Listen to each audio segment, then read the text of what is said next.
LJN. By the end of its run, kids would look at this rainbow, they'd point to it and tell their parents, and make bad games. but is that fair? Let's take a look at their developers. You had Probe, Rare, Software Creations, not to be confused with Sculptured Software, and East Ridge Technology. Those are the developers that are pretty much the known ones that LJN used. There's a period of time there where LJN wasn't listing who the developers were, which led to two trains of thought, at least what I could find online, which was A, they just didn't say who they were, or B, they did it themselves, although it's widely accepted that LJN never did have an in-house developing company. We're going to look at today 3 movie license-based games. And truthfully speaking, they're all really bad games. Let's just get into the first one, True Lies. True Lies. This is a game that didn't need to be made. This is a movie that didn't need to be made. There's only one thing people remember from this movie, and this is it.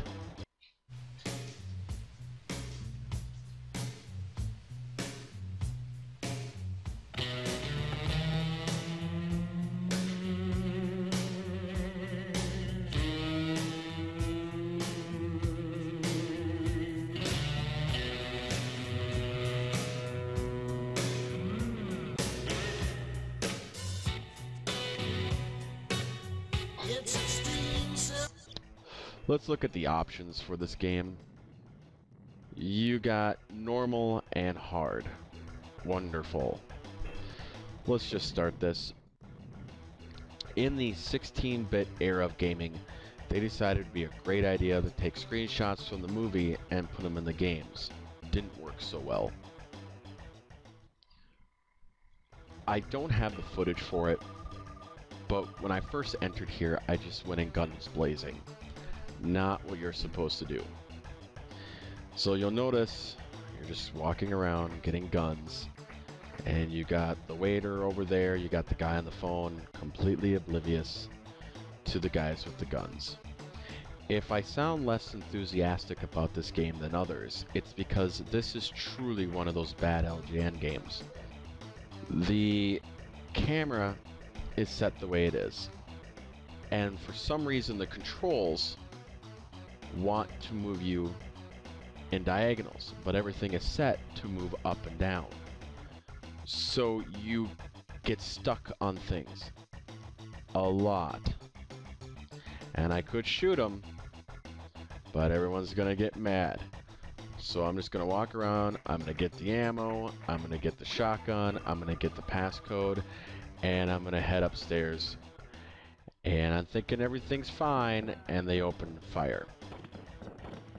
The shooting on this game is also set pixel perfect. The hit detection's really messed up and it's hard to get a bead because of the controls in the camera.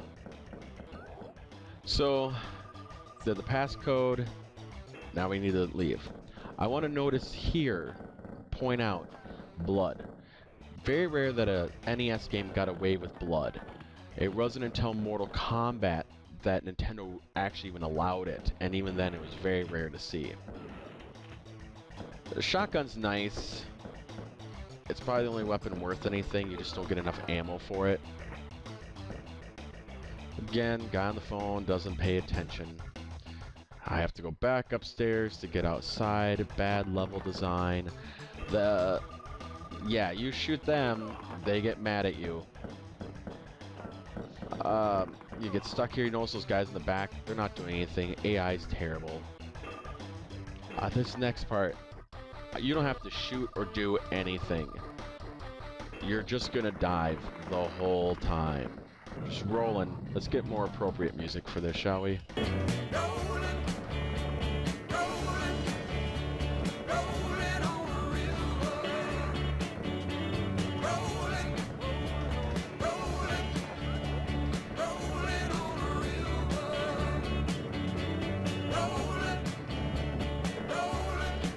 You get to the van, it's the end of the level, and you get a password which is short and sweet, something they did right. It's interesting playing a game that has jihad in it, very surreal. Unfortunately, the game did not stand the test of time and is pretty terrible. And it's also where the game stops taking itself seriously. You got guys shooting all over the place, guys taking pictures, ladies still shopping. I quit caring at this point because I felt the game quit caring. And I'm not rolling to be funny, it's the fastest way to move. You got grenades being thrown, lady doesn't run. Point out this guy, I get in trouble when I shoot him, but not a grenade that's about to go off. Nope. There was so much more wrong with that game than was in the gameplay footage. I just couldn't bring myself to keep playing it.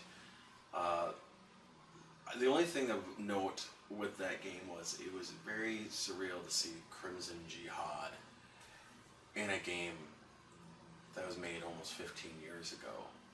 So that was kind of interesting, but again, I'm not going to play it just because of that.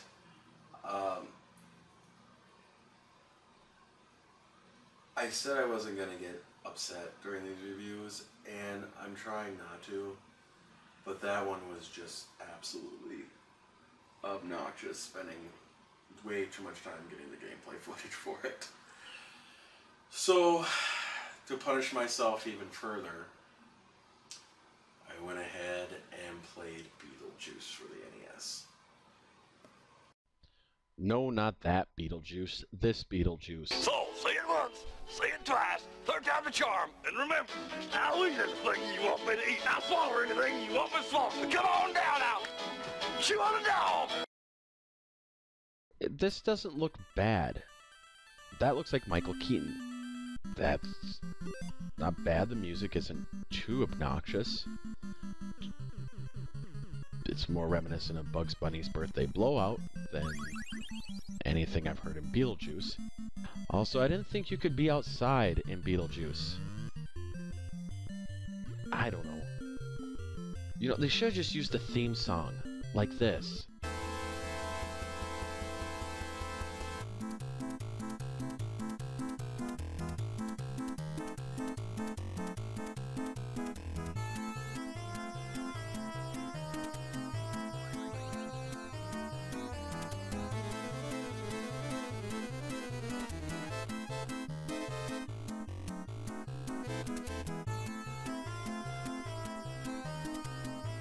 Works much better.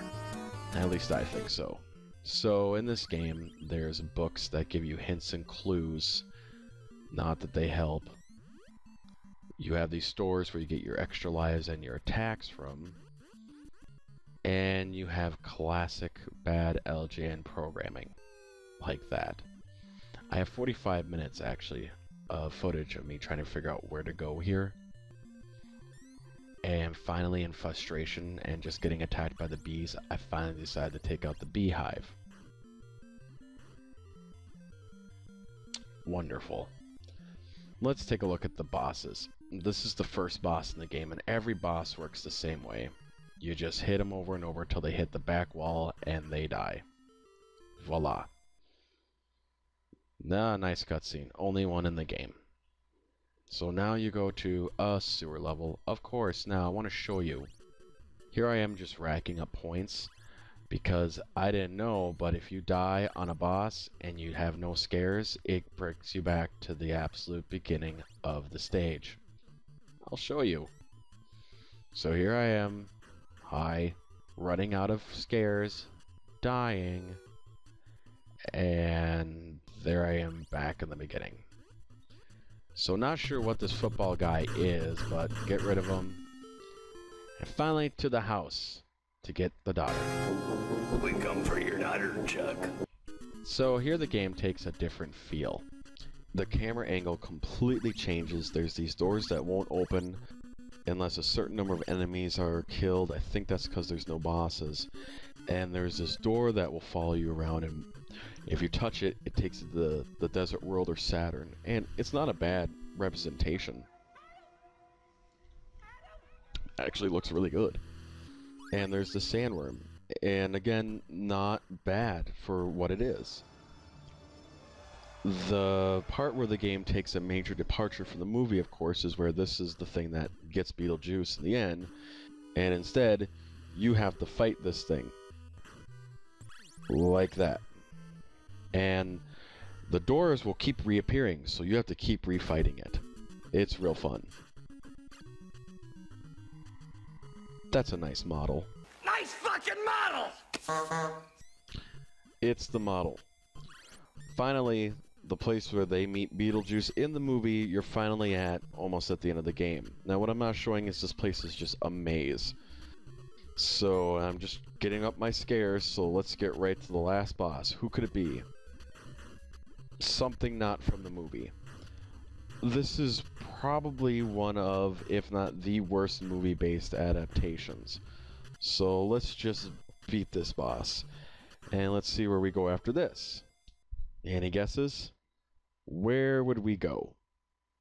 One can only hope it'd be here.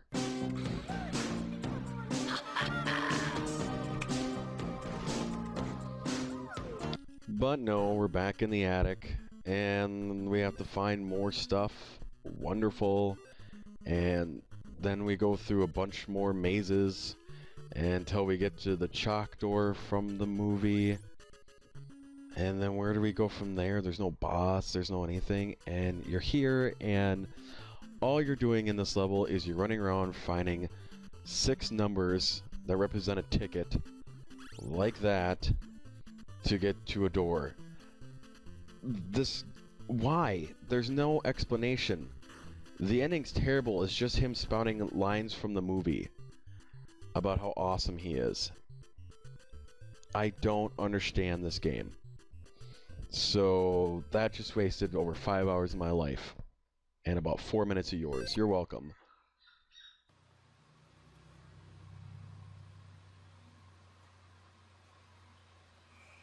And people wonder why I smoke. In the 8-bit and 16-bit era, as I stated in LJN Part 2, we were badgered with bad and mediocre games. Except, unlike first-person shooters, which we get now, we got beat-em-ups and platformers.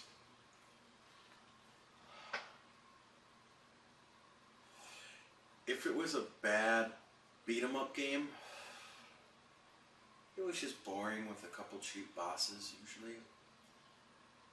The one life to beat it, just things that were just obnoxious. With a platformer, however, it became a source of serious frustration and irritation. Beetlejuice is one of those games,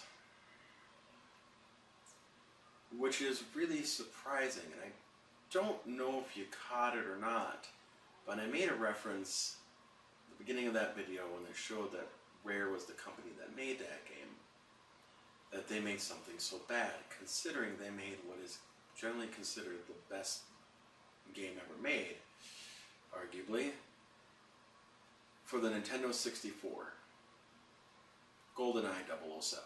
Now, I'm not going to show any footage of that, but that just goes to show what some of these earlier developers went on to do, Rare being one of them. They became an amazing powerhouse, put out some amazing games. What was going on there was these developers that LJN were using, a lot of them were bad. I showed you the major ones. The thing is that going online and finding all this information, those are really the only ones that I could find. There was a period of time there where LJN wasn't showing who developed the game, which led to two schools of thought. Either A, they just didn't say, or two, they made it themselves, but it's genuinely believed that they didn't have an in-house publishing team or developing team. So, who made some of the games like Jaws and some of the other games we'll go into next part is really speculation. As for LJN, as I said, in 1985 they got bought by MCA. Well, in 1987, their toy division got wrapped up in the fallout of the toy gun scandal. Kids getting shot by cops for having toy guns that looked too real. In 1987, that fallout caused MCA to lose 79.5% of its profit. That's cited. It happened. They never were really able to recover, especially with the games that were coming out, and LJN getting the rap that they were a bad company. As I stated in part 2, I brought up Acclaim. Why would we ever talk about Acclaim? In 1989, Acclaim bought LJN, Flying Edge, and Arena Entertainment. The reason for this, Nintendo had a limit as to how many games a publisher could put out. Konami was another one of the companies that did this. They also owned a Ultra, and they used Ultra to put out more titles than Nintendo would allow a publisher to do. Well, Acclaim had themselves Flying Edge, Arena Entertainment, and LJN to just flood the console with. Let's look at another game based upon a movie that you've probably never seen or heard of. I was just wondering if you're doing anything Saturday night. No, I don't think so. Would you like to go out with me? No. Jonathan Moore is a young man with a problem. You are without a doubt the biggest animal I have ever seen in my entire life. Does that mean no? He goes to Paris on vacation. Voulez-vous coucher avec moi ce soir? He meets a mysterious woman. I like virgins. You do? In an even more mysterious line of work. What are you, a spy? Yes, I am a spy. He follows her to Berlin. Now the CIA is after him. The Russians are trying to kill him. Russians? He's having the vacation of a lifetime, if he lives.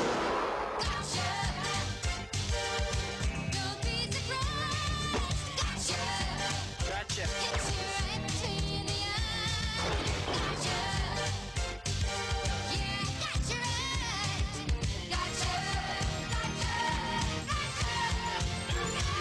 You're a regular James Bond, man.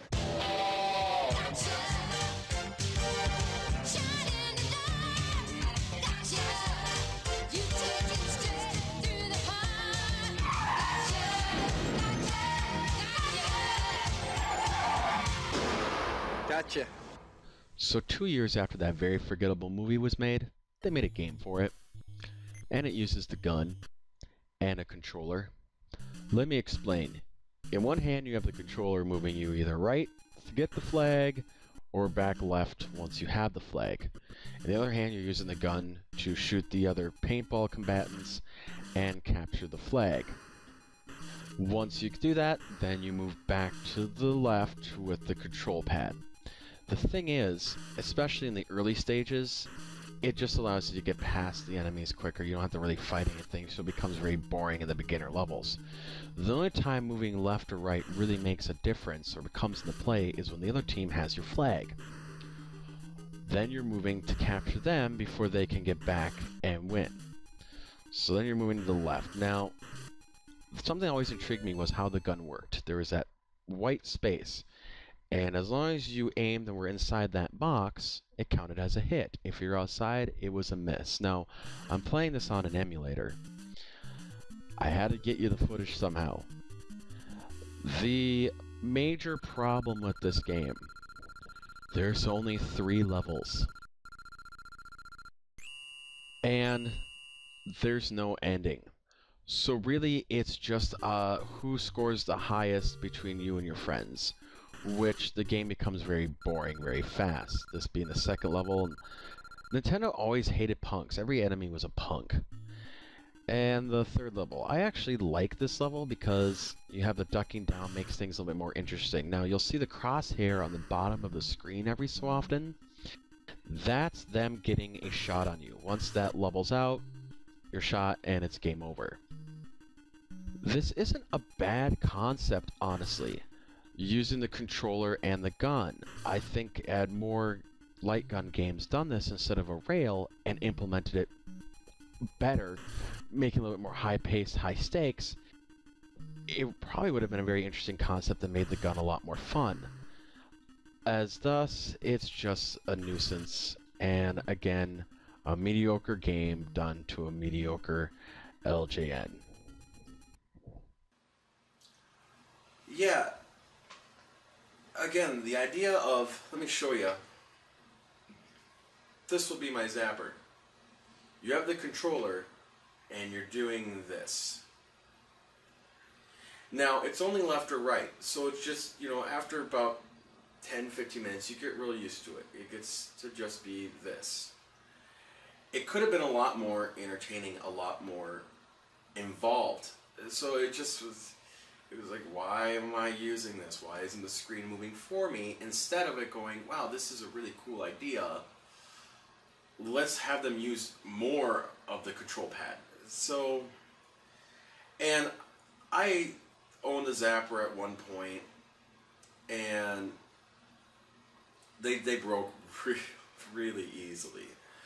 So I didn't get a lot of Zapper games. So honestly and truthfully, I don't know if they ever really developed that. As far as I remember, they didn't. The Zapper was pretty much its own thing. You didn't really use the control. I'm trying to think of even one other game that I can recall where the controller and the gun were used, and I just can't. I'm sure there was at least one.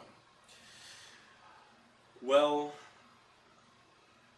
there are some other things going on. Jack Friedman was biding his time during all of this, during the acquire of MCA, during the acquire of Acclaim. And there is very possibly a conspiracy that we'll get into in the next part. I'm not saying that lightly. I'm not saying that as a cliffhanger. There's some seriously shady stuff, and if it wasn't, this man is the smartest businessman in existence. We'll go into that more into part 4 of the LJN Vanspective, and we'll start to see why, if this guy wasn't doing shady stuff, he's probably my newfound hero.